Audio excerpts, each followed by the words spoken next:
Happy Carnival! Hey. And welcome to another episode of Tales from the Parade Route. Tonight's guest is as synonymous with the doubloon world as H. Alvin Sharp himself. I mean, everyone that I know who rides in a parade, if you ask them, oh, do you throw doubloons to Iggy? They'll say, oh, is he the kind of chubby bald guy? yeah, that's him. So, ladies and gentlemen, what an introduction. A very good friend of ours, Mr. Iggy. How are you, sir? I'm doing fine. The bald kind of got me a little bit, but I'm all right. I'll go with it. I'm not far behind you there. That's right. But thank you for asking. This was a long time in the making. Yeah. Y'all have asked me for over 2 years. Yeah, I just was figuring you hated us or something. No. Just needed time. And we're after Mardi Gras, and it's a lull, and it's perfect. Saw Kirk at our favorite spot, Central Po' Boy, good place. And he said, why don't you do it this Thursday? And here we are. It finally worked. So I hope I don't bore anybody here. No. And I'm full of useless information, so that's what we're all about. That's it. Well, no, I mean, I've had so many discussions with you just at the doubloon shop or whatever, and your recollection of all the history of Mardi Gras and really your recollection of each nuance of a doubloon from 1981. It blows my mind. I don't know how you remember all this stuff. Well, something that surprised me was right when you came in, you saw the parade route sign that's on my wall, and you were like, That's right. How did you get that? Yeah, that was emotional. We just kind of cleared my eyes up. Will the camera pick that up? Yeah, it's on. There's no parking sign with the clown. I know the year, 1969. And I was 9 years old. Family didn't like Mardi Gras. And my Mardi Gras was Carrollton and the trucks. Catching the trucks on Leak Avenue. Because we never went to parades. And Carrollton started right in front of my house. At 9 years old, well, the kids now at 9 years old with the computers know everything. Back then in 69, you didn't care about what went on in the world. So when we saw this sign nailed on a telephone post, me and my buddy Ronnie, who was like a brother, lived next door, we knew the parades were coming.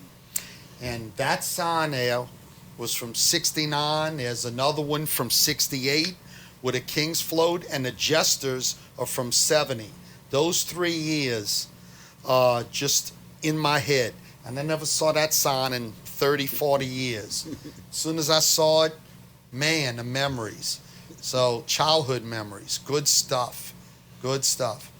So what you want to know, how it all started? Yeah, how did it all start? So you just said that, your parents didn't like Mardi Gras, so they wasn't bringing you to the parades.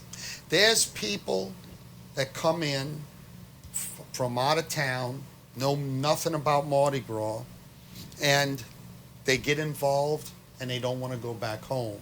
It's in their blood. And then there's people doing Mardi Gras, they take off. It's like raw oysters. You either like it or you don't. Not much middle ground. Well, I remember the moment that it was in my blood. 4 years old. I know the day.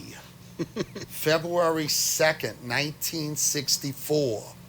And I remember it was chilly, cold, and damp. Can't remember last week, but I remember that day. Lived on Oak. Upstairs, we have a window. I had the front bedroom. You open the window up and there was a little thing you could lean against. And I wake up on a Sunday on February 2nd and I hear it was a tractor, but I knew it was a sound I've never heard before. I hear the cars and the Leonidas bus, but not this sound. And I open it up and there's a float parked right in front of my house. It's on my side of the curb. Nobody's on it. Well, I open up and I see this parade, this float. Had hearts all over it and 3 swans. At 4 years old, you know nothing. So I see this thing with all these sacks of toys. And whoa, and I'm the only one up. And then I look, and coming from the tracks, I didn't know that's where the den was, didn't know what a den was. I see another colorful thing coming. What the hell is this? And it pulls up right behind them. They lining them up on Oak. Now the parade started at 12, and this is 8 in the morning. So nobody's out there. Nobody's on these floats. But I see these things, and boy, it's magic. So I run downstairs, and I get a cane pole. Get back up there, and I'm trying to reach the toys. To get the toys. Because from my window to the float's about 10. Didn't make it. But your kid, you don't know distance. Yeah. My dad gets up. What the hell are you doing with the pole? I could still hear him yelling. And toys. Just wait. When they get on the float, they're going to throw it to you. I'm 4 years old. What is this? A parade. You'll see. And he didn't like parades. But he didn't dampen my enthusiasm. Yeah. He let me enjoy it. So I sat in that window for 4 hours. But when I sat there, I got it from the beginning. I saw the crowd start to form. These bands pull up. This is 4 hours. First hour was nothing. Just the tractors, this guy, the supervisor on the tractor lining up the floats. So then about 45 minutes before the parade, and it's kind of dark, really damp. And the riders come on a public service bus. All of them had their mask on. And it was really strict. And when I saw that, Daddy, what are these masks? Who are these people? Oh, it's a secret club. They don't want you to know who they are.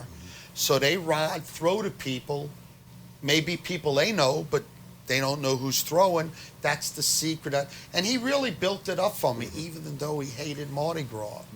So I saw these people get out, climb the ladder, no back doors. They get on, and I'm a little 4-year-old yelling at them, and they fixing the stuff. I could still remember the white linen sacks of toys. And they start throwing to me, and it's heaven. We didn't have much money-wise back then. And, you get a little toy or two for Christmas, but this was better than Christmas. And now I see a little kids appealing to them, but, man, I was the center of attention. And then right before the parade, when the crowd started building, then the parade started, I knew what it was about. And it was so crowded on Oak that the floats barely squeezed through. And when it was over, I was mad that it was over. 16 floats at that time. And from then on, at 4 years old, and you had to really have money to be in one. There were way fewer parades back then than now. And you had to know someone to get in, very expensive. And I knew it wouldn't be cheap, but I knew when I grew up I was going to be a part of this. And so for the next 3, 4 years, 5, 6 years, my Mardi Gras was Carrollton and the trucks that would roll down Leak Avenue, going to the lineup. And when I saw that sign, that was in '69, 5 years after, those memories came back. And that was unexpected to see. That's how it started. Wow. And they paraded on Oak till 1972. And the reason they left after 72, and if y'all young, you won't remember this. In 70, that's another story, but in 70, the Carrollton Parade, it was raining. February 1st, 1970. And they paraded, and we always had family over. Big Italian family. I hated it. All the kids playing with my toys. I couldn't stand it. So after the parade, we'd eat spaghetti, meatballs, big old, and a storm came. Bad storm. Now, it was raining for the parade lightly, but after it was over by us, it got bad. And I'm looking out the window and seeing a wind, and the floats usually come back about 5:30. And when I hear the sirens, now I'm 10 years old, 5th grade. When I hear the sirens, me and my buddy next door, Ronnie, we run to the front to see the floats come back, going to the den. But this time, they came back around 3 o'clock. Something was wrong. And a lot of them, because right after the storm, it got sunny. And the floats were beat up a little bit. So something wasn't right. Then we turned on the news, and we realized what happened. The parade route went over the Jeff Davis overpass. Oh, yeah.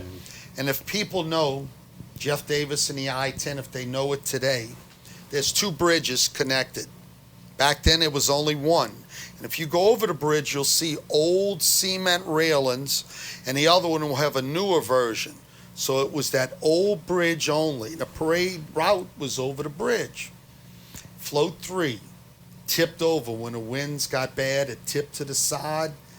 And the president of the club, Pete Latino, went over the top, went off the float, hit his head on the train tracks below, and went in a coma. And that's why they ended the parade right there for that year. That's why they came back early. Yeah. What's weird about that, that's a story in itself I won't get into. What was weird about that is that guy stayed in a coma for 2 years. And when he died, the widow sued the city, Carrollton and all. And when they did that, that's when Carrollton changed their route. Now, I'm 10 years old. I was going to save up money to ride in it because it started in front of my house. Right. Yeah, yeah. But it was over. They started by the cemeteries, the old and close to the Endymion route. It's the old Pegasus route or Mid-City route by the cemeteries down Canal. Mm-hmm. But it was over on Oak. So when I was old enough to ride, 74, I went to Thoth because it had the longest route. I knew no one. And I was really too young to ride, 14 years old. Yeah.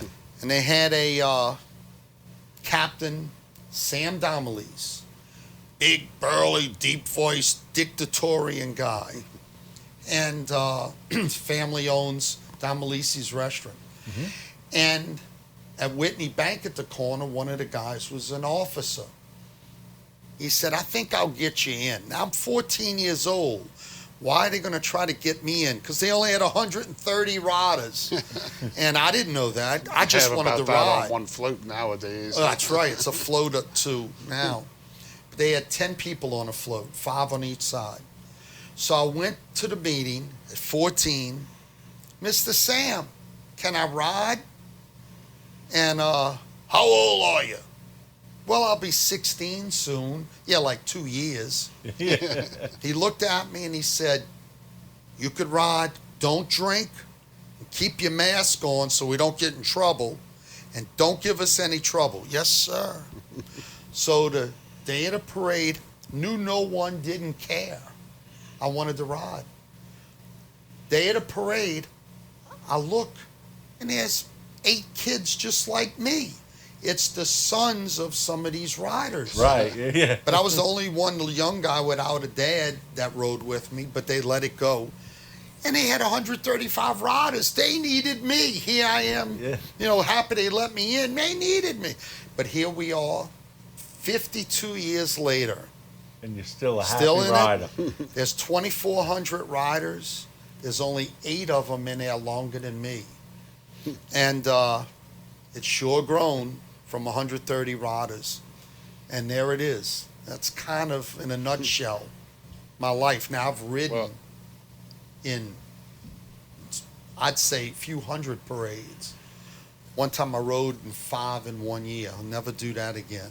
Yeah, I don't know how some of these people ride, and like, like our friend Jason. Like he'll tell me, I've asked him, like, how many parades did you ride in during carnival season or participate in? And he's like, it was 12 or something like that. And I was like, whoa, man, Well, I that's get not even counting all the walking parades and everything he does. I mean, Yeah, there's that too. I 20 don't something know. of them if you count all that. That's interesting. Red is part. I don't think he rides at all, or maybe one. Yeah. It's just opposite. They don't. One doesn't like. I know he rides King Arthur. He does. Yeah. I think he might be the float lieutenant. My first ride, I got in '74 at 14, and my first ride was '75, and we didn't have much money. I was a sophomore in high school, and we had a seafood business, and they opened when I was 14, so we were just getting on our feet. And my dad said, "You want to ride? You're paying for it." And I didn't get paid working at the market. We lived upstairs, worked downstairs. My payment was living there. Your pay was dinner that night. That's right. Yeah. It literally was that. Yeah. So he said, "You want to ride? You earn the money cutting grass outside our hours, closed on Monday." And I did.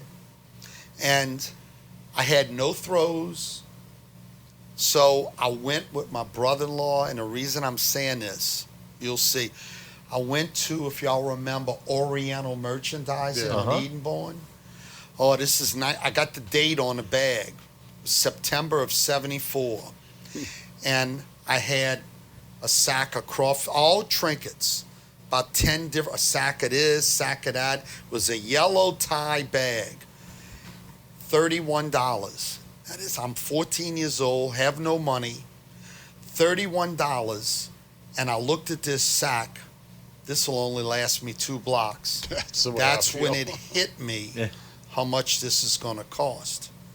So my buddy Barry Swanson, I'll say his name, he's gone now, one of my best friends. His mom took him to about 30 parades. Now we're 14 years old. Can I go? Yes. I ran like a maniac, catching all this stuff. And the last parade we'd go to that night was in St. Bernard. They had a parade every night in St. Bernard. On Friscoville is where they ended. And they unloaded. And I'd have 4 bags around me. I look like Santa Claus. And I'd dump it in a box by the car and run back. And that Mardi Gras, I had enough to fill 2 shrimp boxes, maybe 3. And I had my sack that I bought for $31. I threw like I belonged in Momus. I picked and chose. I was so cheap that I threw everything except the sack. So I brought the sack back. The next year, I caught 6 boxes of throws. I threw 4, put the 2 as reserve, kept the sack alone. The third year, 76, I learned how to drive. That was it. I'd go to 70 parades, Homer, North Shore, even went to Mobile. Through the years, I caught over 900 boxes of throws. And threw them on. Well, and I rode, so I was throwing them. Here we are 52 years later. I still have 136 boxes left. And that one sack. Good God. That sack is still there. I knew it. And I never opened it. I might open it and it'll crumble because it's old. And if I live that long, and I stopped catching about 3-4 years ago, I told my wife Judy, I got to stop it because I have enough for a lifetime. It's sort of like the guy that lived through the Depression and hid the money in a mattress. I was scared I'd run out of throws, so I kept catching. And now I could afford it, but I wanted to catch. And I reached a point where I realized that's enough. Now, as I'm catching, I'm still grabbing to throw. I threw stuff in Druids from 1987. I had a date on it. They'd catch a cup and it would crumble, and they looking like, what happened? Some of this stuff, though, had stories. So I remember grabbing that from some poor lady who's probably dead now, so I'm all right. But now I had to stop, and I have 130 boxes. I'm good to go. I handle the throws in Thoth, so I handle the newest stuff, and I throw the oldest stuff. Who cares? It's all junk. So, was that the same time when you were starting to collect for your throws in Thoth? Is that when You mean like doubloons? Is that when doubloons? No, You called the doubloon bug, shall we say? no, that was earlier. The doubloons, they had a little place on Oak Street, Prince's TV repair shop, and he would sell doubloons. A lot of places around the city back then sold them. Woolworths did, TG&Y, McCrory's. I would get 15 cents a day for lunch, show you the times. A lot of times I wouldn't get a drink was a nickel and a dime was a hot dog, I don't know. I wouldn't eat and drink so I could buy some doubloons. That was about 9 years old, around 69. But I saved the Carrollton doubloons because they were there. Right. But I couldn't go to all the parades. And I started, I saw all the heavies, knew I could never afford it. So I just buy the throws.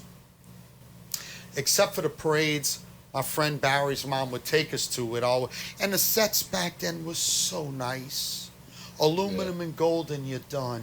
Yeah. Maybe the king has one. Now it's ridiculous. Yeah, I remember every year. Like I remember, get the King's doubloons. Some of them had a lieutenant, and then maybe this crew has the purple, green, and gold. That crew is just aluminum, and it was easy. You knew it every year. Back then in the 60s, everybody had aluminum or gold or both. The only one that had colors was Okeanas. And here we are. This is going to be tough. 3 colors. Yeah. That's a piece of. That's nothing. I can do 3 colors in my sleep. But it was different times then, and you could afford it. Even with my 15 cents, I was able to get a lot of them. Once I started driving, that was it. Made sure, and the sets got a little more harder to get, a little more elaborate. And then I was starting to be able to afford it right out of high school. And I was earning money. And then I was able to get the heavies and went from there. And now it's just a real silly, useless, but very fun hobby. Yeah. It's and I wrote an article in Arthur Hardy's Guide about collecting doubloons about 8 years ago. And I was truthful about it. It's so silly. And it's junk. It's aluminum junk. Yeah. The heavies, the silvers, you buy it from the club, you'll never get, well, you will nowadays. Yeah. Back then, a silver was $18, $25 when silver was $5 an ounce, and it would hardly move. That's all different now. But besides the silvers, it's junk. It's almost worth, when you say junk, I see collectors cringe. Oh, I don't have junk. It's almost, well, I have a good collection too. It's no junk real is a little rough. value. There's no value. Yeah. I say junk just to accentuate. Yeah, But It's true. Take Kurt's I'm with whole you. thing and whole binder over here and melt it down, and Hey, it might be 5. you leave the city. Don't be. And What are you talking Hey, about? Melt respectfully, my come on. And son it's of a. $5 worth of aluminum. I mean, You There's know no where the- aluminum in there. but you- you Yeah, get I what get I'm what you're saying. saying. You see how defensive he gets? Yeah, Don't touch yeah, us, yeah. You know where the value is, and it's valuable, is in a hobby. Every day. And look, I'm just as bad, worse than the rest of them. The hobby is fooling with them. To me, it's therapeutic. I fool with them every day, and I enjoy it. And a lot of the people, the hunt is the challenge. Once you got it, you kind of forget about it and go to the next thing. That's And all outside collecting. the city, outside the state, it's nothing. You show people a great collection. What the hell's that crap? Yeah, the only ones that might raise an eyebrow per se would be like the Bacchus King set. Just Yeah. because it's like, ooh, That's a now it's celebrity. got Bob No, Hope on it. Ooh, that's it's right. got Ed McMahon on That's it. right. When you think about it, though, the whole thing of Mardi Gras, how silly it is. Here you are spending big money to be on a float. So you're paying money to get on, to throw money away to people you don't know. Yeah. How Yeah, I stupid is that? purposely don't keep track of what I spend during You Mardi can't. Gras. It's because sort of, it'd be bad. Yeah. I'd be like, man, I could pay off my house in a couple years if I yeah, stayed home. But but nah, you'd be bored in the yeah, meantime. nah, I'm Yeah. okay. But it's just like I said early on. The people that do this don't care because the joy is worth it. That's where the value is. Yeah. Well, I The think peop- a lot of the value too with doubloons is the club. I love going around meeting the guys, just Well, having fun with them. and all Some the of them a little years, crazy. yeah, you no, know. a lot of them are. But we're all nuts. Yeah. The riding all these years, the ride is secondary. The camaraderie among the crew and all the people I've met, priceless. Yeah. Even the assholes, and there's a bunch of those. Yeah. But that's okay. That goes with the flow. And some feel the same way about me that I'm one. That's okay. I But we wanted, all- I wanted to add to your lifetime story, because I was talking to some members of Carrollton about why they changed. And they said there was some little kid, little shit that used to be in a window that used to fish all their throws off the Oh, float, yeah. so they moved. So That's why they actually lived. let me tell you, Carrollton has a walkabout. It's on a Saturday night, a Yeah, Friday I've been night. doing it every year. And my house on Oak Street, which is my parents' house, I live in Kenner. But I go there every morning. And after that parade, my house's beads are hanging on the wires. We don't have anybody to throw to, so and we I just knew throw it they on knew stuff. my house, that bastard. It's just- So I know what that's about. But that's okay. That's okay. Yeah, that's a fun little walk. I've done it the past several years, but nobody's out there. So Yeah. when we have a bag of stuff, I'm like, what are we doing? Probably You're like- Giacomo's is their biggest crowd, huh? They More or come less, out. yeah. Yeah, like Giacomo's and like when you hit the couple Everybody's bars there on confused the by corner, it. you know? Since we on a subject with Carrollton and all that, I'm gonna show you something here. This here is the first thing that I know of that a club threw that had their name on it. That was not a doubloon. And in '65, I don't know if you could pick this up. In '65, Carrollton threw these baseballs. Krewe of Carrollton and a date. Now, I'm in kindergarten, and I remember the '65 parade, and they were throwing these. Not a lot. You'd see one every once in a while. And I'm a little twerp, and then I hear people, oh, it's got the name on it. That was unheard of. So I'm going between people's legs. I couldn't cross the corner, even doing a parade. And my parents in the window, my aunts, and I didn't get one. And I went back home. Did y'all get one of those baseballs? No, we saw one or two. They'd throw it up to us and it'd float away. It's so light. Yeah. And I'm crying. No, baseball, I didn't get it. About 10 years ago, and I'll say a name, Sarah. They had a guy, Peter Marks, that was involved in Mardi Gras, had a big collection and a crew favor collection. And when he died, she inherited it all. She had a room, floor was covered with crew favors, some expensive stuff. And she said, Iggy, I got a guy coming to see this, going to give me a price. Might add 200 of them. Go pick 2 of them and keep them. Now, that was really generous. Stuff's expensive, Yeah. but I don't save it. And that's fun. If you don't save it, you're not interested, even if it's worth something. If it's not your shtick, it's not your thing, you don't care. Yeah. And I said, Sarah, I really get the money. Go see. So I'm walking through the stuff. She's in the other room. And I find this baseball. Not this one in particular. There's another one that I found that they was all beat up. And I said, this is what I want. Oh, and that's the crap you want? Took 40-something years, but I got it. By pure coincidence, and I mean coincidence, a month later, a buddy Al LaForte, found this one in the bag. That's why it's so pristine. at a garage sale in Lockport. Damn. Do you want it? They want $10. Buy the fucking thing. Yeah. I don't I'd buy care. 2, you know. Yeah. Well, he only had one. So I got in my front room on Oak Street, this one and the old beat up one. So I couldn't get it then, but I got 2 now.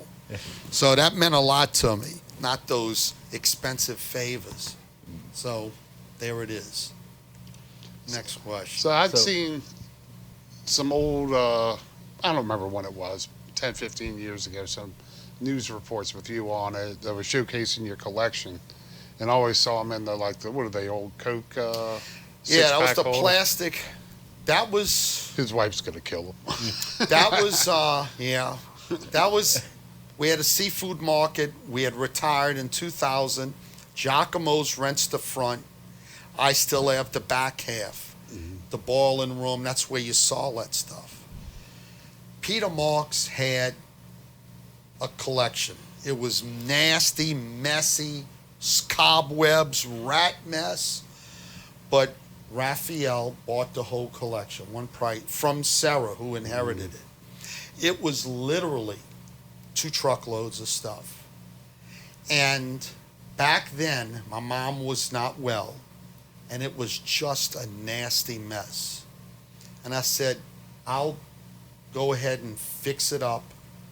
I'll separate it, and that's where those Coca-Cola I made little trays, which he still has. And I'll organize everything. I'll do it for free. All I want is first shot if there's anything I need. It took 2 years and 4 months to do, and I worked on it every day. Maybe in the 2 years I missed 5, 6 days. Some days I'd spend 2 hours, some 10. I could still, and I was there helping my mom, but I had something to do. I can remember my mom yelling, "Will you go home? You're married. Get away." But the doubloons is addictive. From that 2 years and 4 months job, they had over 250 doubloons, and I have a good collection. But they had 250 that I needed. And Raphael, I got to give him credit for this. Anybody that deals with Rafi, he's a little shrewd. He said, all that work you did and all those hours, just keep it. No way. And I gave him money for it, but that was a nice gesture. And I just wanted to bring that out. Yeah. Because he's in business. He's in business. He's got a fair. building. And it was okay. I could afford it. Said, no, you gave me an opportunity. And those trays are still there. He wanted 10 of each. It's been a service for a lot of us doubloon collectors, you know, to where Now they're doing shades. And this way, when you have 10 of each, you could see the lights and darks. Yeah, that's crazy to me, the shades. You know why shades came up? Because the challenge was ending. People had everything. Yeah. That's before all this poker chip stuff. So they wanted another challenge. So they went to the shades. Yes, it's ridiculous. But what's worse? The hobby itself or the shades? Yeah. One's worse than the other. Yeah, I'm thinking of like Miss Joyce's catalog with all the 1, 2, 3 o'clock. She'll have 20 of a single doubloon. And I'm You like, know, you're crazy, Miss Joyce. You're like, I know. that is that's nuts. I talked to Emil, her son. Mm-hmm.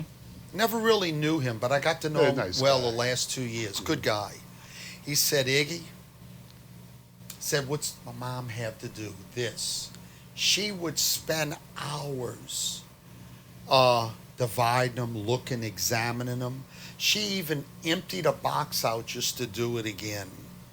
And so it keeps her busy, and she doesn't worry about how old and achy she is. Because he said when she's doing that, her mind's on that, and it's better for everybody. So it's therapy. I could attest to that. yeah, You know, when I go, I love it. I'm a little lucky because I go back to Oak. I'm in my bedroom I grew up in. So I fool with the doubloons in my childhood room. It's heaven. And Miss Joyce is funny though. She knew where we used to go every year for Bacchus, and it was kind of a spot where, like, you know, invite her in, of and course. she'd go to the float. Yeah, she'd know where you're at and Yeah, always she come would know to where you. we are, so she would come by us. But if a doubloon hit nearby her, she'd shove you out the way. Yeah, It's well- mine. I was like, I'll pick it up for you, damn it. For Thoth, for Thoth, she's always in the same spot, right near Superior Grill. Yeah. Yes. And it's 15, 20 deep there. It's ridiculous. And I would throw it. I'd be scared it'd knock this lady over. I throw her handfuls, and I see her with a cane popping people, that are getting close. So what do? Throw more at her feet. I want to see the action. I don't want her to get it. Now she won't do it. That she hears this. No, but she's also generous too. I mean, they open up that collection for whoever. She'll let everybody look through. It's as generous as you can get. She's very nice, and But she like gets the all old- my spares every year. she does. That's how I get. She's like the old school teacher. She's so dedicated. You want to be nice to her. Yeah. Man, that's her. And like y'all said, she is very dedicated about. Oh, this one's a lighter gold than this one is. Yeah. That's two different doubloons in her opinion. And Especially I like in remember a those, few years ago, there was a year where I caught like a whole bag of doubloons from like Pygmalion. Babylon or something. And when I went to the swap, she had said, "Oh, which Babylon doubloons is that bag? Is that the light color or the?" And I was like, "It's the gold one." And she looked through it and she was like, "Oh, it's the dark one or whatever version it was that she had stressed it to everyone, and everyone was coming to me wanting, and they were like, "What do you want for one?" And I was like, "I got a whole bag of them here." Just take it. Handling the doubloons and now we handle them for like 12 clubs, some marching clubs and all. But when the Mint was in New Orleans, I got to know the guy that fooled with the machines. And I asked him about that, why they have dark and light. And what happens, I didn't know any of this. It's very time critical. Yeah, they had a old man George, and he would let me see how they do the antiques, and it was pretty neat. But what happens is, when you make a gold doubloon, it's a type of electrolysis. Goes in a tray, and it's liquid in there with the gold dye, and it's electrified, which makes it stick to the metal. And they got to lay them out on a tray, on little racks, one at a time. And it's real critical the time. If you leave it on too long, they get darker. If it's too light, if it's light, that's because they took them out too soon. And they got cheap labor, very volatile. Anodizing, super volatile. They shut an anodizing house down in Slidell because they didn't have the proper firewalls. Oh yeah, that's a nasty operation. It's kind of like chroming. You saw it? Oh yeah. I used to do cars a lot. Oh, So yeah. you would anodize a lot of Very. parts and all. So the kids didn't care. Oh, it's Tom, and they'll do a second batch, and the Tom's different. Then you get a lighter one. The ones, a lot of people don't do this, but the crack dyes. Yeah. That's interesting. That's in the dye.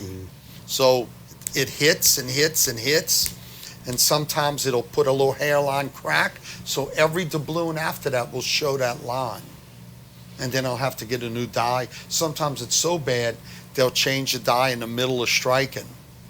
So I don't do that for doubloons, but I collect coins. Oh, yeah. Long before I started collecting doubloons, and my specialty is early copper, so the large cents. And the way we collect those is each of the dies are hand engraved at the time. Yeah. So they were different. You could spot little differences, but beyond that, where there may be 30 to 40 of them in any given year, right, with just the different dies. Beyond that, people collect late, early, and dye states where you would see all these cracks and all, and some of them are shattered. Yeah. You know? You see, collecting in general it's not an illness, but there's something in your brain. Yeah. People that collect, there's people that are addictive. If they drink, they're addicted, or gambling. It's in there. It's in there. Well, collecting's that way. So when you collect and you see differences, you got to go after that. Yeah, I That's mean, I another understand one. it completely. Like, So you know, in my doubloon collecting, you know, it's like the thing that I know that there's a lot of people that they say, oh, I only collect Bacchus, I only collect Rex, I only collect these certain crews, you know, and up until this year, I was, you know, I was full on addicted, shall we say, to where it was like, oh, what do you collect? All of it, yeah, you know, and I mean, this year I really started to realize how impossible it was just Yeah. because. and it's very expensive now. Yeah. You know what's weird though? The balloons now is sort of like TV sets for cost. What I mean by that, I was watching an old episode of Let's Make a Deal with Monty Hall on YouTube. And a lady in 1971 won a color TV, $800 something dollars. For $800 now you get a 80-inch screen. About that. Yeah. And that's 50 years ago. Well, back then, 70, 74, 75, a multicolored doubloon would be $12, $14. A lot of money back Wow. then. Yeah. And now, a few years ago, we were selling multis to our club for $4. Yeah. And that's because of technology. You could make it cheaper. Back then, it was more expensive, but it's weird. You know, I back never realized it was that expensive then, because that's probably what, $40 today, or something more. like that, you know. I would see breaking down collections. They'd write the price what they paid for it on the insert. Some of these prices are unreal. And I remember, it hurt because I needed money. I spent $30 for an aqua blue Okeanos 10 gauge. Forgot the year. It's hard to get. But for $30, and it was like 76, somewhere around there, they made a 10 gauge turquoise. Pretty doubloon. But I got it because I wanted it, but that hurt. That was a punch in the gut. For $30 now, you could do a lot. And since then, I found about 3 or 4 more. That makes it worse. Right, yeah. You spend the money and then you see it. Little crazy thought. This is crazy. Adding on to that day that the guy fell off the float. That was a rainy Mardi Gras. Jim Neighbors got wet for Bacchus, but he sang Dixie at Gallia Hall. Can't do that. But he did it in the rain. But they had a lot of parades got rained on. Well, the night of the Carrollton Parade, my parents hated Mardi Gras, and all the people left, except my Uncle Jimmy, dead and gone. Stood around, they drinking, have a good old time. We didn't go out to eat much. The one place we did go was Rocky and Carlos. Dad knew the owner, ate for virtually nothing. So I'm 10 years old. Dad, this is the day the guy fell off the bridge. Dad, why don't we go to Rocky's tonight? Nah, man, we had enough food. No, let's go. I talked him into it. My Uncle Jimmy didn't go. It's my mom, Dad, and me. So we go. It's a light drizzle, very light. We go to Rocky's, we eating, and my dad sees people out there on St. Bernard Avenue. Not a lot. Is there a parade tonight? Yeah, and I knew that. That's why I wanted to go. It was the very first Juno parade, and they threw a pink, undated, something to do with the stars, the theme. So we're eating. Can we stay for the parade? All right, talk me into it. All right, well. Had a few beers. Started raining harder. Had a few more beers. They're not going to parade. Let's stay. We this far in. All of a sudden, we saw people in band uniforms going in to get food. So I'd run up, 10 years old. What happened? We paraded out of the culture center, made a loop by the barracks. It started raining so hard, we went right back in. So I didn't get my pink doubloon. So we go back home, no parade. I go to Prince's TV the next day and paid 10 cents, most of my lunch, for that doubloon. Since then, I've seen thousands of them. Right, yeah. Because they didn't parade. They didn't. There've got to be boxes they were of praying, them. boxes of them. And here I am. I'll never get it. And my 10 cents. I didn't eat my hot dog that day, and I've seen thousands. But I remember going to Lazar's when I was real young. Lazard's was in, and there was in a It two-lane was on area. Calhoun. And, Yep. Right by the old Frost stop. yeah. I remember riding my bike over there. He was pretty strict. Well, I used to go in there with my grandmother, and she would. There was one side that was like stamps, Stamps and doubloons. coins. Yep. And I collected coins, but she would look through the doubloons. I'd give her the coins. Oh, yeah? So I was kind of always allowed in there. And then after he had passed away, I was going to go see some punk band. And they were like, "Oh, it's on Calhoun." What happened to be there? And I'm like, this used to be a coin shop, and the singer it's of the same building? the singer of the punk band was his grandson or something. Oh, that's crazy. That's a good story. You ought to be on this one day. I am on this show. Oh, No, man. but he was always nice to me because I was a young collector, and it's kind of how we are now with young collectors. They as had one in doubloon collectors. Palmyra. Mm-hmm. You had to join a club or something. That Yeah. was ridiculous. They had, I remember the guy Bugsy, big heavy guy, wasn't Yeah. all there. He had a Christians, I think, on magazine. They had the Matchbox right off of Friscoville on St. Bernard Avenue. Now it's a snowball shop, but they sold doubloons. Interesting little places. I remember another place on Williams used to be there. Rosalie's. yeah. Rosalie, she was known for the fake doubloons. Really? Was So she one of the ones that would bake the Yes. anodizing off of them? I remember they would be all on the wall, and they would have not authorized color. And because they cooked the color Yeah. off. She even had anodized some herself, homemade anodizing. And she did some we didn't know back then, but she was a little slick there. It's Yeah, a little Rosalie- shady. The what? It's a little shady. Yeah, oh yeah. That's actually now 2 blocks from my house. No doubloon shop now. Those you can't That make. would stay for quite a while. I don't know when it eventually closed, but I'm laughing because they're all dead now. I could say it. Pat and Joe Albert, and Pat's still alive. They had doubloons unlimited on David Drive, but before that they were on Dumaine. Yeah. But before they owned it, it was called Reds because the guy had red hair and he was a policeman. And I'd ride. That was a long ride from Oak Street all the way to Dumaine off of Carrollton. I would go there once in a while. And they all on the wall. You pick what you want. I went there one day, and nobody's there, but the door's open.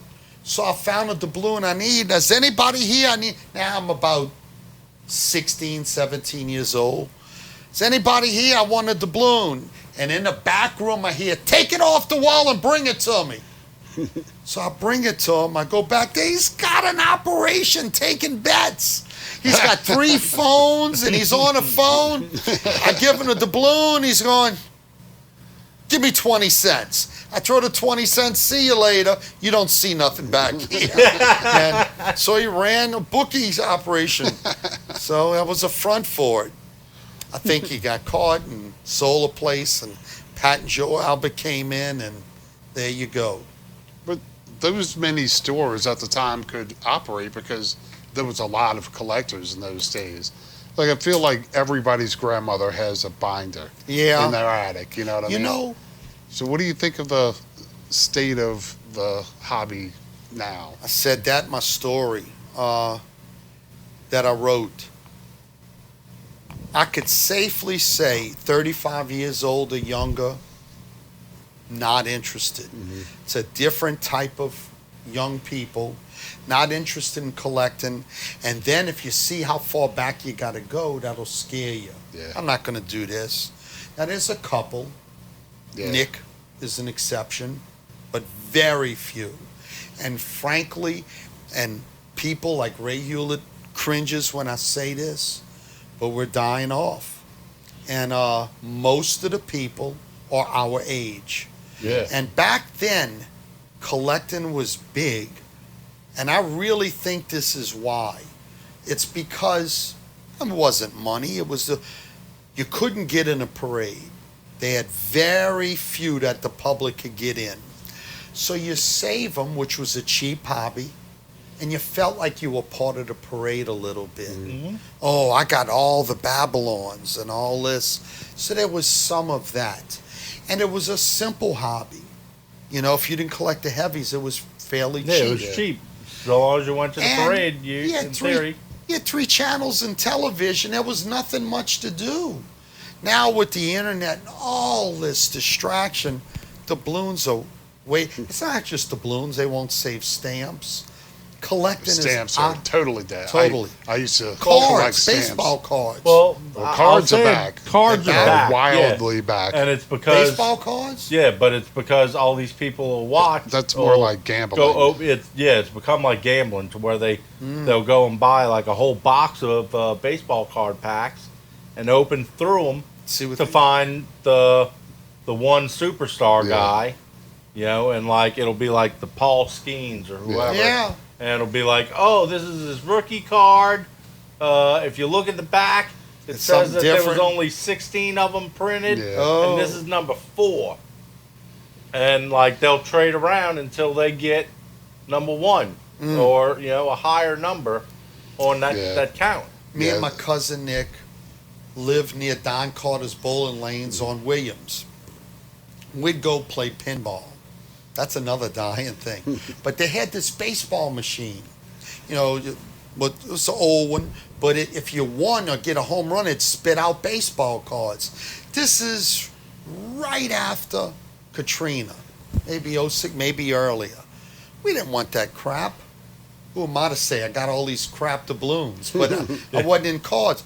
But man, we'd have about 10 kids around us, and we each playing different. He'd pitch, I'd bat. You know, we like playing flip on pinball, and when the baseball cards, they fighting by our feet over the cards. So we had more fun watching them fight. And if you did a grand slam, you get like 10 cards. Man, they beating each other up. It was good stuff. But glad I'm not into that. But I kind of have a different take on the state of the hobby, though, because I've always made... On doubloon collecting? Yeah. I've always made 50, 60 sets of doubloons to give to collectors as I see them. Well, the past couple of years, I've had 100 sets and have run out. I think it's grown slightly. I mean, it's nowhere near, obviously, where it was in the late 70s and early 80s and all, but I feel like it's growing a little. You know, there is something to that. You're right. I've seen it, too. I've seen more signs out there. But it's still, it's not like it was before, but it's nowhere we'll never near. Get that again. Yeah. I think a lot of what that is not hardcore collectors, but maybe there's some, and they're usually like teenagers or early 20s. They go to that parade every year, so they'll save that. Yeah. But you don't see them at the swaps. No. So they're not serious. But it is nice to see them out there that they're interested in. Well, anytime that I come across a little kid at a parade, Or you'll make sure they get it because you like want to take care They're of them. always shocked by it. They're like, "Oh wow, look at that!" You know. Yep. I'll give them an extra set if I have it, and I'll tell them about the doubloon club. And that's where we initially met you, was in the Crescent City Doubloon Traders Club. Oh yeah. So, and I mean, there's about 100 of us all together in the club, and All together. Yeah. There was, I would say, 15 years ago there was double that. Lost a lot of them. yeah. I just think when we're dead and gone, there'll be an old Nick Bourgeois, maybe Al Lafort left, and they're going to trade between them two. Yeah. No, Ray's gonna still be there. Ray will still be there. Yeah. You know what? If anybody knows Ray Hewlett, you know. Well, I don't have a cell phone by choice, there's 6 of us left in the world, and I'm gonna win this contest. There's a guy in Nigeria that got one. There's only 5 of us left. Yeah. No, but I don't want one. I know I'll get burned if I break down. Not yet. I told Judy, take a picture and send this to Ray. And in our heyday with Thoth, we handled doubloons for many clubs, including Bacchus. And one year, as an aggregate of all the parades, we sent from China 1.65 million doubloons. Wow. That's a lot. Now, Bacchus itself had about 875,000. They made doubloons. Well, when all of this was in, it doesn't all come in at one time. And I got to divide it and process all in cases. But at one point, they were all in. And as boxes just drowning in boxes, Judy, take a picture of this and send it to Ray. And write this down. If you do make it to heaven, this is what it's going to look like for you. Because he would have wet his pants seeing those doubloons. So many of them. People say, why didn't you check through them? First, I wouldn't do that. I really wouldn't. That's their stuff. And see if there's different grades of doubloon. Yeah, 1.6 million. I'll be there for 10 years. Right. Yeah. And you don't fool with their stuff. Believe it or not. If I did that, Penny would it. You don't fool with other people's property. But that was funny, though. You know, that they had all these boxes, and he couldn't have controlled himself there. Oh, no. It was just heaven. But it's interesting that in 65 or 6, China dabbled in doubloons. That was the fake Rexes. You could see the anodizing was horrible. It was a different gauge. It didn't even look like real aluminum. Yeah, the anodizing was like yellow. It wasn't like terrible. gold. And they didn't know how to do it. And they stayed out of it. And doubloons got so expensive. The anodizing got so expensive. Hermes was the first parade to try China, and we were the second. And it was better, but it wasn't as good as here. They struggled with anodizing. Now they've gotten really good at it. And still the rich color of the anodizing here is better. And the places in Minnesota, and it's so expensive that you just deal with China and you deal with it. I remember our poor collector Randy's dead and gone. But Randy Glazer, if y'all know him, and he would say, Iggy, that's crap from China. No, it's all crap. Yeah. This is just crappier than the other. Yeah. I said, we're not fooling with precious gems here. It's just doubloons. Look at the woods that's in Druids. I stay with the Ledays because I've known them forever. Their kids took over. It's tradition. They said, why don't you go to Poker Chips? Why don't they have now they could do multi-woods through a computer. Why are you doing? You know why?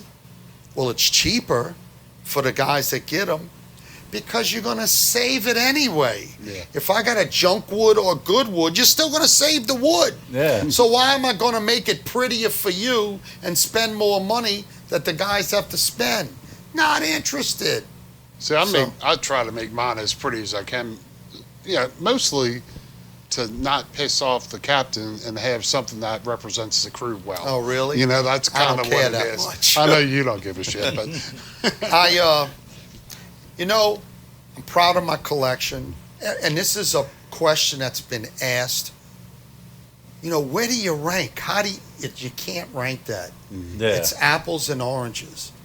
I know people that's got, their collection is the most expensive because they save a lot of silvers, tons.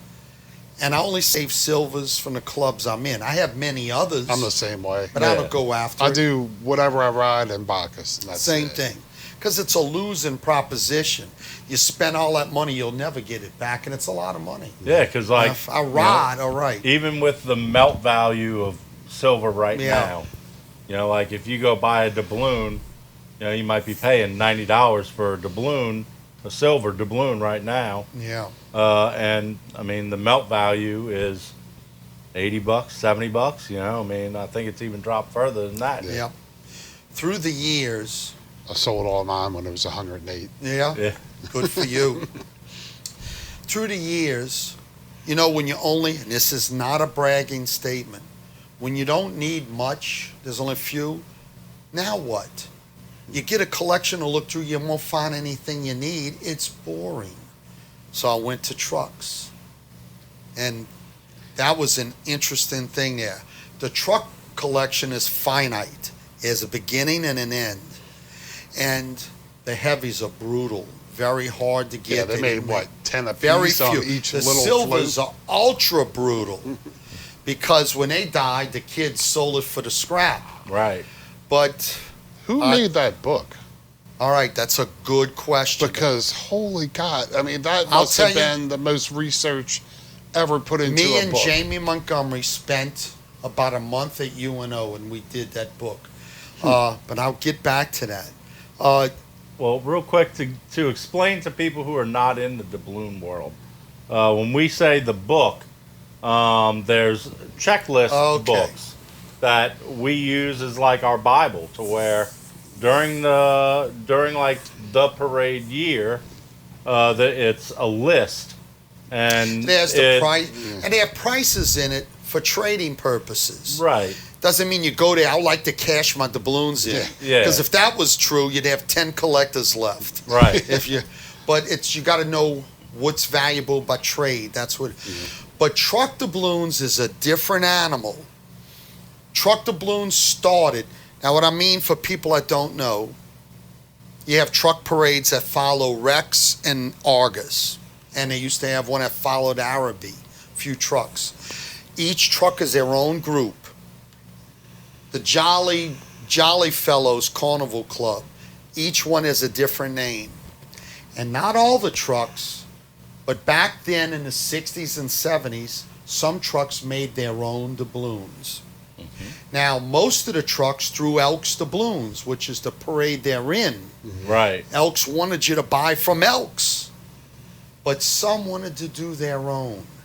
Now, as a kid, and most collectors, that's junk. Nobody fool. And then you don't know what truck had what. You don't know what colors they had. So we threw it in the junk pile.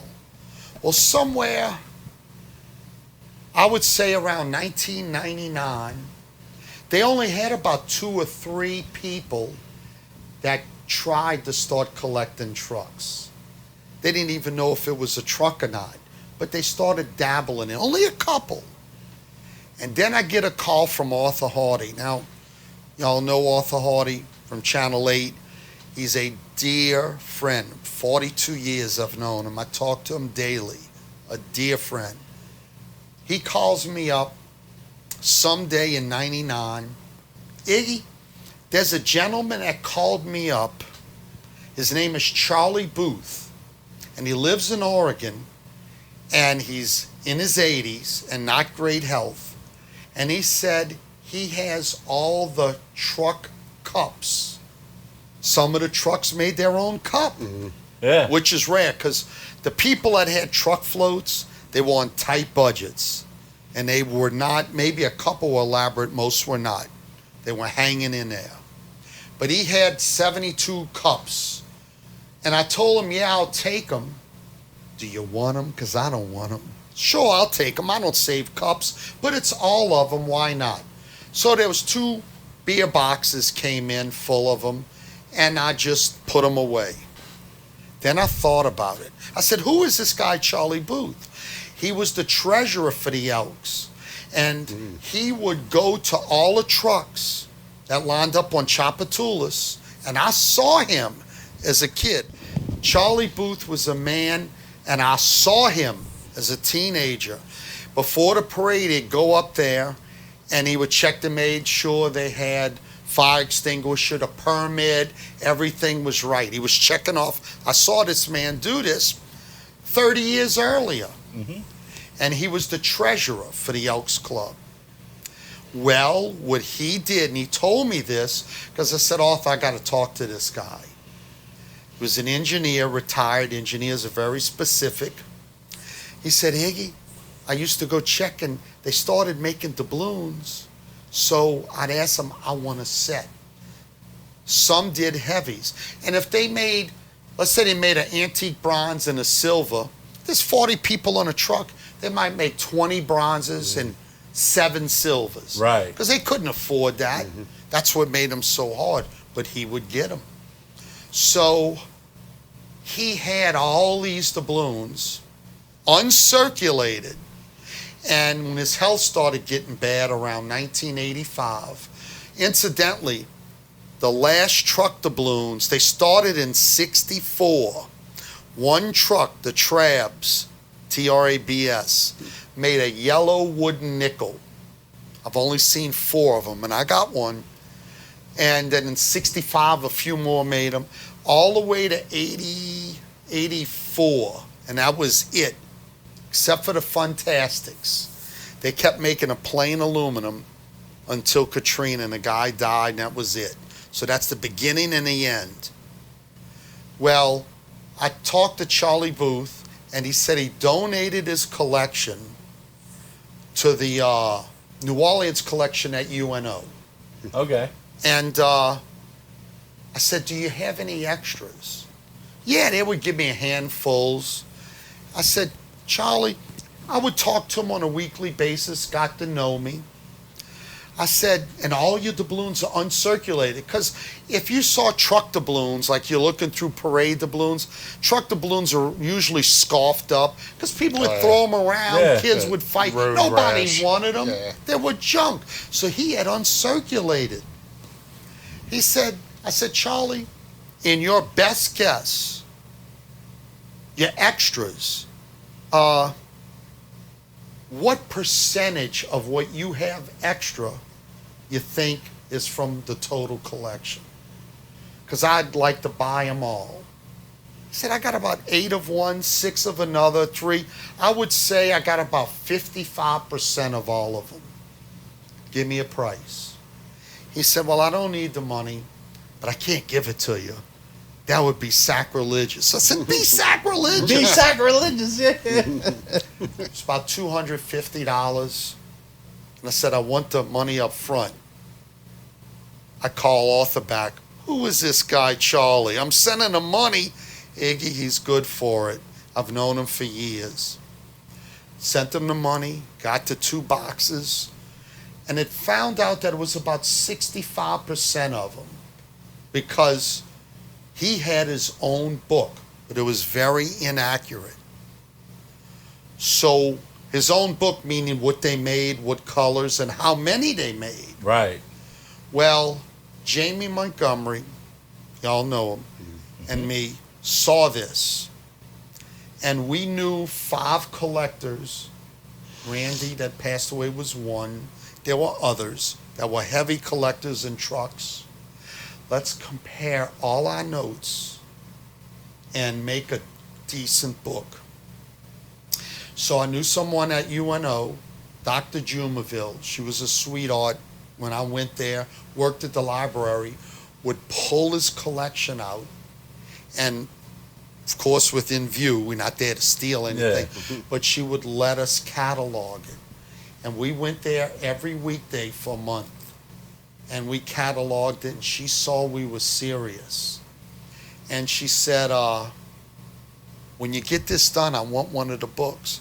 But from that, we were able to get an accurate list of what they made. We then realized there was a lot that he didn't have in there. Every truck didn't give him a set, and then they might have been lying. Here's the set, they might have left out a color. Right. He didn't know better. But through everybody, we found the kinks in the armor. And we made a book. And I don't know what year that was. It was after Katrina, right after that. But since then, we've only found a handful that we didn't know about. So it's pretty accurate. But because we have the checkbook, other people are interested. There's that collecting thing that's in their heads. Ooh, you got a list and I could get them? I'm in. And there's so many extras. But if you look at truck doubloons, 80% of them are plain aluminum. A lot of trucks, that's all they could afford. Yeah. If they made colors, that was big. And it would never be concise. It'd make purple, green, and gold one year, purple and aluminum next year, then green and orange. There was no consistency. They could do what they wanted, but at least we have something to go by. Now, I think I'm a brag on this one. I'm the only one that's got them all. Not counting the heavies, I have over 600 heavies and 196 silvers. If any, truck silvers are brutally hard to get. But I got all the woods, the throws, they had color woods. They had a lot of weird stuff. I was missing 4 or 3. And I'll never forget this. Wally, if y'all remember Wally, he had one of them. And he took it out of his collection and gave it to him. I gave him a lot of stuff for it, but to take something out of your collection. But 3 people took it out of their collection. One was Pat Albert. She'd never do that. Right, she goes, right. Here, you need 2 left, now you're down to 1. And the last one I think I got maybe from Al Ford or somebody. But the last 3 people gave to me, which at least some of us have them. Somebody has them all. And I'm so proud of that collection. This is junk that I threw away, and now I got to go look for it. Yeah. But it's great. And every blue moon, you'll see a silver on eBay, and they want a lot of money. And most of them I have, though. The ones I'm missing, they made 4 or 3. They have one they made 2, and I got one. How crazy. The Suburbanites. That was the name of the club. And really, with the cost of silver, I can't imagine a lot of them survive outside of collections. That's what happened. You know what I mean? They get melted down. That's and right. lost And what happens, they would die, the truck would die with it, and the kids see them in a drawer, they're not leaving it there, they're getting the money. Yeah, they're going to bring it to a pawn shop or what whatever. I need, they may not exist. They're gone. Highly likely. So but I'm just proud of it. Then I got into all the balls and groups, and then I got into commercials. Uh-oh. Now commercials, why did I do that? I don't know. And the reason I did, I was tired of being bored. Every collection, and Raphael and a couple others places, when they would get a collection in, I'd break it down, take it out bring it back, divide it. Raphael didn't want the militaries and the Rexes separated. If there's anything that I need, I'll show them what I need and I'll buy it from them. I just like fooling with them. But in 10 collections, I might find one doubloon. I'm doing all this work. I want something. Yeah. So I started every junky collection. And out of a grade of 1 to 5, 5 being the best, 9 out of 10 collections he gets is a 1 or a 2. It's junk. Yeah. But everyone has commercials in it. Yeah, One the old might have Budweiser ones, junk the old stuff. Popeyes Joe's ones. Bar in Ohio, something. So I'm collecting these because I'm not going to be bored anymore. I'm going to find Yeah. something. And then, now I'm going to say it, I know the Ledays real well, the 3 brothers. They do that for a living. Mardi Gras Woods is just a little part. They make woods daily for companies. And I said, can you put one of each one that you make and I'll buy it from you? Because that's uncirculated woods commercial. Right, yeah. Well, now it's grown to a monster. And all my doubloons, all of them, parades, groups, trucks, commercials, comes to about 518 binders. So I don't know if I have the best, but I know I got the biggest. And my mom, she passed away. Get this crap off the floor and you're making it look messy.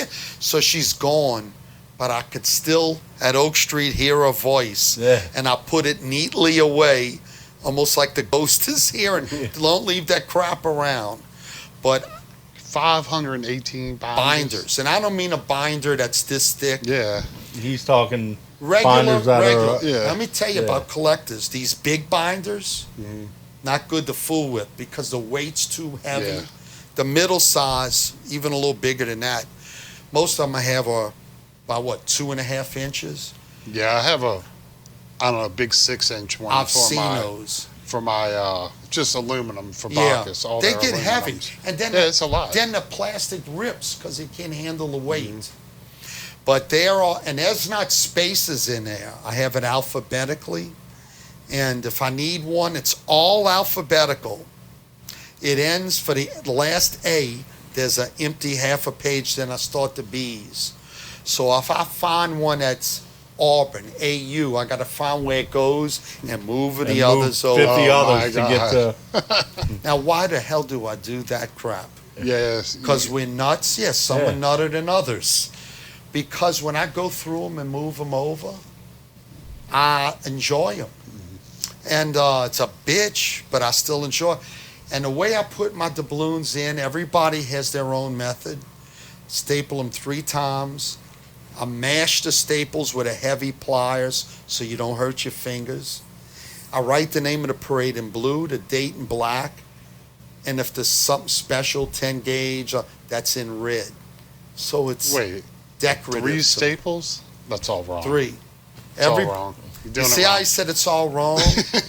Everybody I do has their 4 own staples way. and no writing. 4 staples? And I have the theme side up.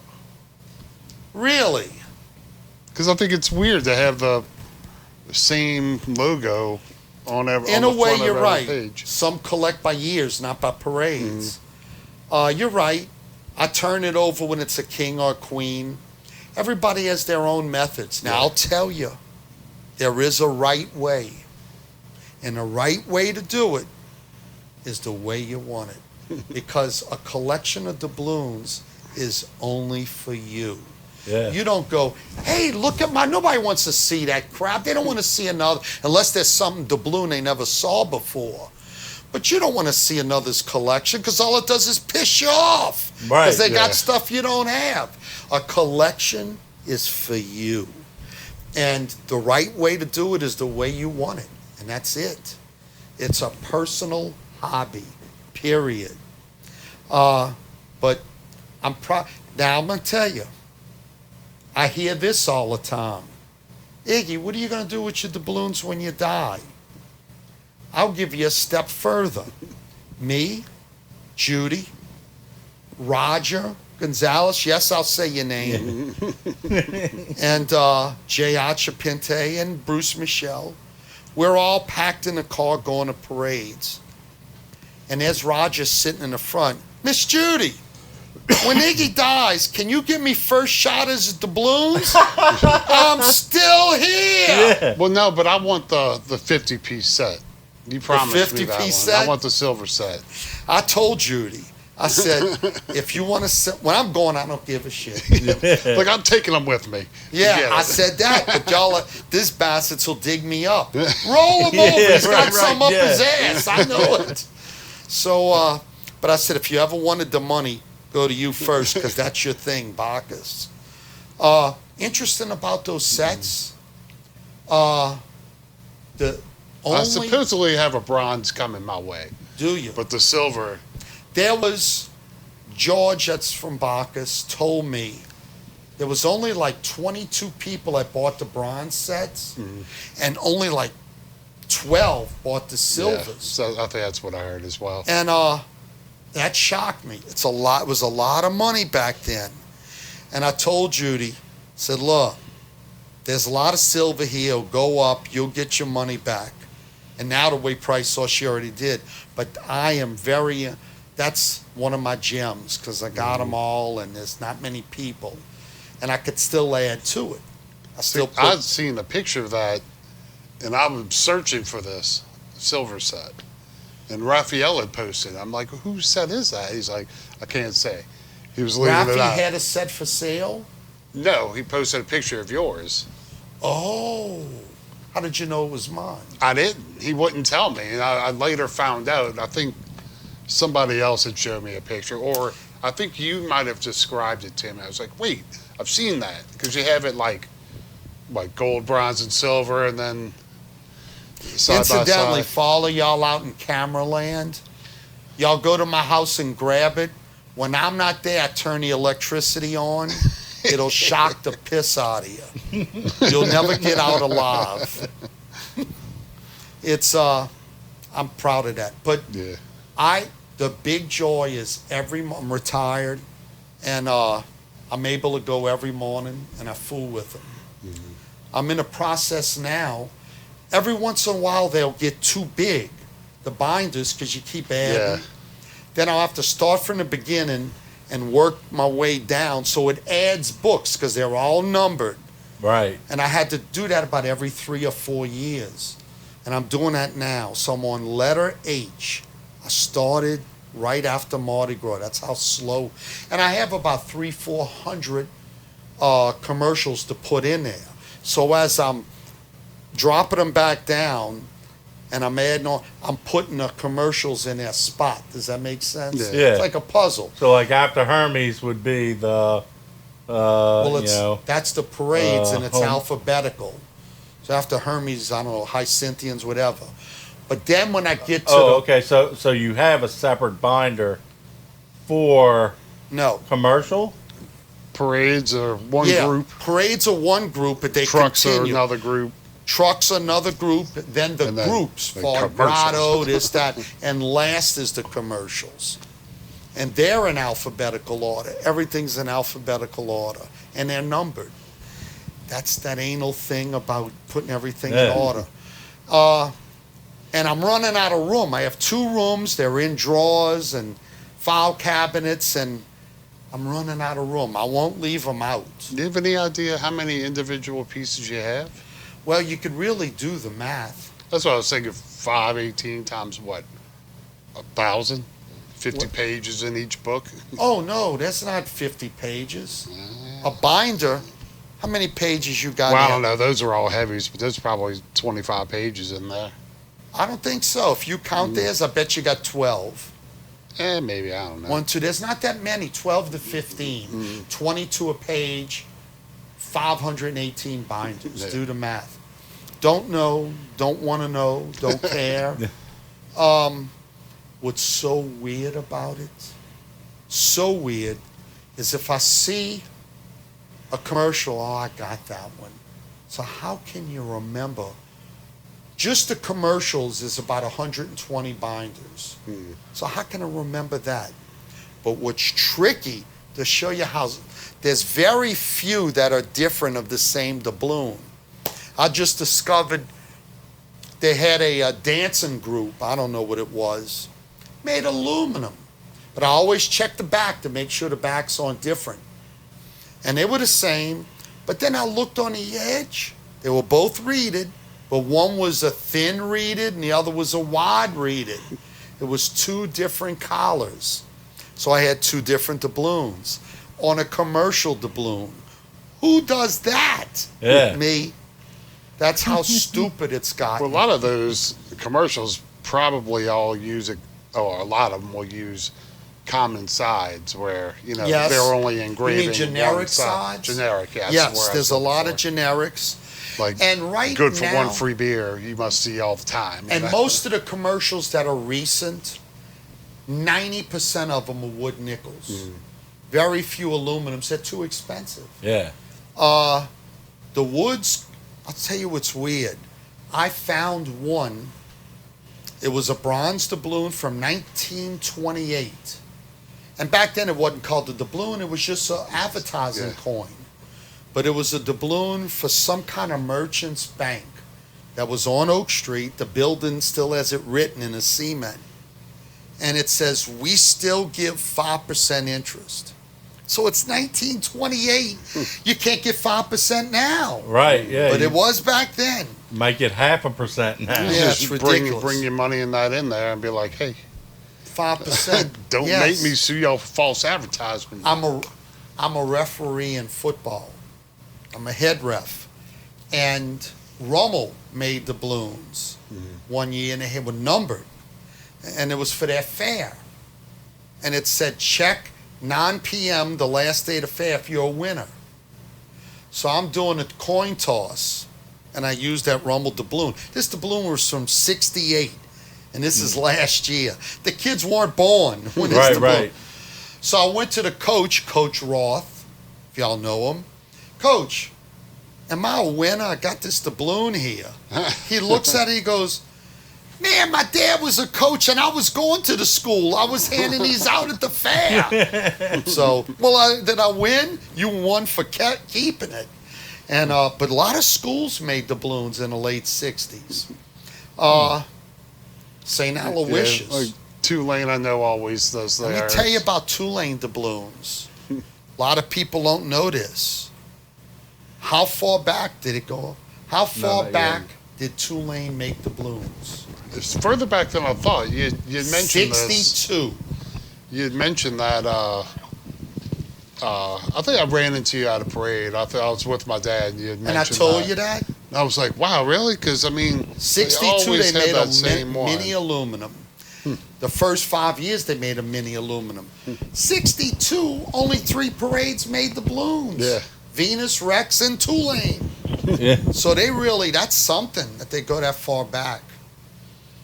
Who cares? We do. Yeah, that's right. So.